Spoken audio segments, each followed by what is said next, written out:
Bekalan timnas Indonesia di Piala AFF menjadi anti klimaks pemirsa dari rentetan hasil sukses selama ini di bawah asuhan John Hartman. Lalu bagaimana masa depan timnas ke depannya mengingat dalam waktu dekat ini timnas akan berlaga di ajang Viva Asian Series pada September mendatang. Kita akan langsung membahasnya bersama dengan pengamat sepak bola ada Bung Akmal Mahali. Assalamualaikum Bung Akmal. Waalaikumsalam, salam Bung, sepak bola. ya, edisi Piala AFF tahun ini digadang-gadang sebagai momentum bisa memutus kutukan 30 tahun tanpa gelar. Spesialis runner-up ada Tom Haye hingga Sandi Walsh di skuad dan juga penguasaan bola kemarin 61%, 15 tembakan tapi tetap saja ditahan imbang akhirnya dan gagal melaju ke semifinal. Di mana letak kesalahan dari Coach Hartman? Ya, banyak hal ya. Kalau kita sebut ini adalah tim terbaik sepanjang sejarah Indonesia ikut Piala AFF sejak 1996 dengan market value terbesar. Tentunya dengan harapan dengan 12 pemain diaspora kita bisa meraih gelar juara. Tapi fakta di lapangan membuktikan lain, ada beberapa hal yang patut dievaluasi. Yang pertama adalah soal taktik dan strategi pelatih ya. Di mana John Hartman untuk beberapa pertandingan, baik itu melawan Kamboja, melawan Timor Leste, melawan Vietnam, maupun melawan terakhir Singapura, tidak ada pakem strategi starting line up yang pasti, selalu berubah-ubah, khususnya di lini belakang, yang menjadi salah satu sumber permasalahan. Di mana dengan tiga back sejajar itu ternyata tidak efektif buat tim nasional Indonesia, yang pada akhirnya kita kecolongan ketika kita berhadapan dengan Kamboja, kemudian kita 3 kali blunder ketika berhadapan dengan Vietnam dan kita kalah 0-3. Terakhir kemenangan di depan mata pun terjadi, akhirnya gagal kita dapatkan karena blunder juga lini belakang kita, sehingga akhirnya skor 1-1 melawan Singapura yang membuat kita gagal lolos ke semifinal untuk kedua kalinya beruntun ya. Yang kedua, masalah mental block ini yang menjadi masalah buat Indonesia, apalagi bertemu tim-tim yang pernah menjadi juara. Kita tahu di grup A ini kan ada 2 tim yang pernah juara, Singapura 4 kali juara, kemudian Vietnam 3 kali juara. Selain di grup sebelah ada Thailand 7 kali juara dan Malaysia 1 kali juara. Mental block inilah yang membuat kita tidak bisa tampil lepas, sehingga ada tekanan yang membuat banyak kesempatan kita untuk bisa memenangkan pertandingan pada akhirnya hilang. Yang ketiga, yang paling penting adalah bahwa ternyata kita harus menyadari level permainan kita ini ternyata belum pada level yang kita harapkan bisa menjadi tim terbaik di kawasan Asia Tenggara, bahkan Asia. Dulu kita selalu menyebut-nyebut turnamen ini turnamen yang tidak penting karena ini adalah Piala Ciki. Faktanya kita belum bisa mendapatkan trofi dari Piala Ciki ini. Justru kita bermimpi lolos Piala Dunia 2030. Artinya hal-hal yang semacam ini yang harus dibenahi, termasuk misalnya ternyata diaspora kita tidak mengangkat juga permainan tim, yang pada akhirnya kita gagal untuk meraih tiket ke semifinal. Inilah yang Ya, menurut saya harus dibenahi di sisi teknis maupun non teknis oleh Federasi Sepak Bola baik, kita, baik, agar baik. ke depan kan akan ada sebulan lagi akan ada FIFA ASEAN Club ASEAN Championship, di mana kita sebagai tuan rumah, kita ada di grup A bersama India, Filipina dan juga apa namanya, dan juga Singapura. Di Mhm, situ kita berharap tidak ada pilihan buat John Henman kecuali membawa Indonesia meraih gelar juara, karena semua pemain bisa diturunkan, termasuk mhm. pemain-pemain seperti Martin Paes, dan Kevin Dick dan juga Kevin Petrov bisa Ya. dibawa karena itu merupakan agenda FIFA. Baik, baik. Bung Akmal, termasuk tadi masukan dan juga evaluasi dari Bung Akmal tadi, kita juga tidak boleh lepas dari komentar dan juga rencana evaluasi besar-besaran dari Erick Thohir menanggapi hasil kemarin. Apa sebenarnya yang harus menjadi fokus utama untuk evaluasi tersebut?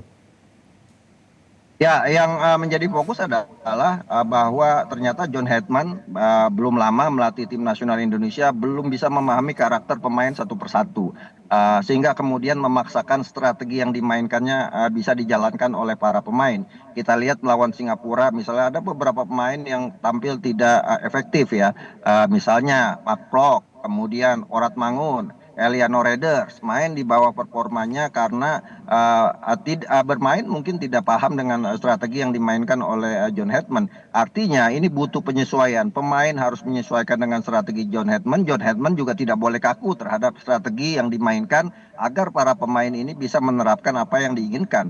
Jadi problemnya ada di antara pemahaman strategi John Hedman dengan pemahaman pemain, termasuk juga chemistry para pemain untuk menjalankan strategi yang dimainkan oleh John Hedman. Karena kalau mau bicara materi pemain, kita ini materi pemain paling mahal loh di apa namanya Piala AFF ini Iya, dengan nilai 9,3 juta dolar Amerika Serikat atau iya. 164 miliar rupiah dibanding rival-rival kita yang lain ya, Thailand, kemudian Vietnam, Malaysia, Singapura, kita di atas mereka.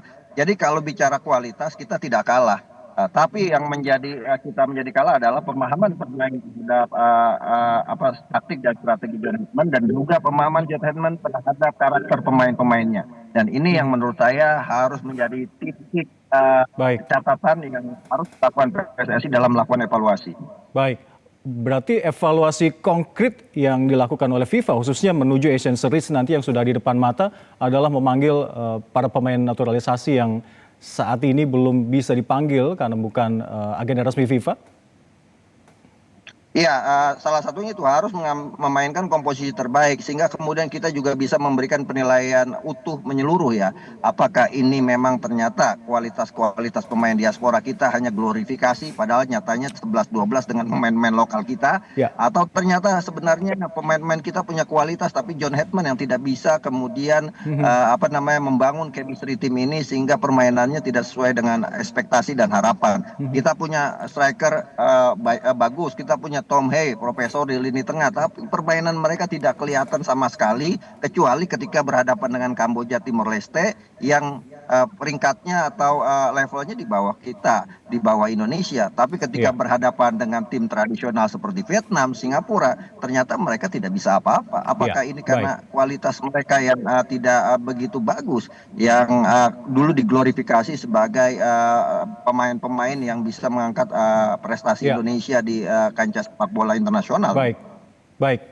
Bung Akmal, apakah menurut Anda ini ada pengaruhnya juga dari Coach Hedman yang belum lama menangani timnas sehingga belum bisa memahami kultur taktis dari pemain kita, masalahnya atau pada ego taktik masing-masing pemain sendiri? Ya, salah satunya itu ya, waktu yang terbatas. Tapi kan kalau untuk kawasan Asia Tenggara, saya pikir John Hedman punya waktu yang lebih panjang gitu kan. Kenapa lebih panjang? Yang pertama, hampir 1 bulan ada pelatnas di Bali. Ya, Kemudian juga persiapan yang sangat cukup untuk kemudian menyiapkan strategi yang dia inginkan bermain. Saya berpikir adalah bahwa mungkin John Hedman belum mengetahui karakter sepak bola Asia Tenggara, termasuk karakter supporter sepak bola Indonesia yang buat supporter tidak ada pilihan buat Indonesia kecuali menang di setiap pertandingan. Sehingga ini yang kemudian menghadirkan tekanan ketika kita pasca kalah 0-3 melawan Vietnam, sehingga kemudian mental para pemain rapuh, jatuh, dan akhirnya tampil tidak maksimal melawan Singapura. Jadi kekalahan kemarin sangat-sangat mengecewakan. Kenapa? Karena Singapura tidak bermain bagus gitu kan. Bahkan kita bisa memberikan tekanan-tekanan yang sangat banyak kepada iya. Singapura, hanya sayangnya penyelesaian akhirnya lemah. Yang kedua, strategi yang monoton. Kemudian bisa dibilang John Hedman kok sepertinya ada sama Kanada Miskin luar taktik biasa, ya, Bung? tapi bersama Indonesia seperti miskin strategi, saya katakan tidak ada perubahan yang signifikan. Ketika kita unggul 1-0, harusnya kita terus menekan, tapi kemudian terjadi plot twist ketika Mhm. Ivar Jenner melakukan pelanggaran. Blunder Saya pikir dan pelanggaran gol yang yang tidak perlu dilakukan seharusnya Ivar ya. Jenner adalah Mhm. pelanggaran tidak perlu, itu gaya-gaya anak kampung, anak-anak Tarkam itu kan, sehingga kemudian Ya. mengubah gaya main Indonesia. Ketika kita kemudian pada akhirnya kemasukan gol lewat sebuah kesalahan, setelah itu kan tidak ada perubahan yang signifikan kecuali 5 menit terakhir baru dimasukkan Beckham Putra dan beberapa pemain lainnya. Sehingga menurut saya waktunya sudah cukup mepet untuk kemudian terjadi perubahan. Artinya John Hedman itu belum bisa mengubah situasi permainan di tengah saat pertandingan berjalan, dan ini problem yang harus dibenahi oleh John Hetman sendiri, termasuk PSSI harus mengevaluasi kenapa tidak bisa mengubah jalannya permainan gitu kan, dengan memasukkan pemain-pemain baru. Toh pemain-pemain ini adalah pemain-pemain terbaik di Indonesia saat ini gitu kan. Jadi jangan kemudian kita menganggap bahwa ini salah lokal kita bermasalah. Kan selama ini yang dianggap salah adalah Cahya Supriyadi dan juga Rizky Ridho karena Rizky Ridho ya. melakukan kesalahan. Tapi kesalahan itu sebenarnya harus bisa ditebus ketika kita bisa comeback dari kebobolan itu untuk bisa mencetak gol lagi. Toh faktanya kita juga tidak bisa mencetak gol dengan permainan Singapura yang biasa-biasa saja menurut saya. Jadi ada problem besar di tim nasional kita yang harus benar-benar dibenahi oleh John Hetman. Apakah Ya. John Hetman yang bersalah atau Baik. ternyata pemain yang tidak bisa memahami strategi yang dijalankan oleh John Hetman? Baik, singkat saja, Bang Akmal, Anda optimis untuk hasil di Asian FIFA Series nanti? Ya, saya pikir sebagai penebus kekecewaan supporter sepak bola Indonesia, ASEAN Series adalah harga mati kita untuk juara. Karena PSSI harus mengerahkan semua sumber daya manusia yang ada, semua pemain terbaiknya, termasuk pemain-pemain yang sudah dinaturalisasi untuk didatangkan. Karena ini sudah bicara harga diri lagi, apalagi kita berstatus sebagai tuan rumah.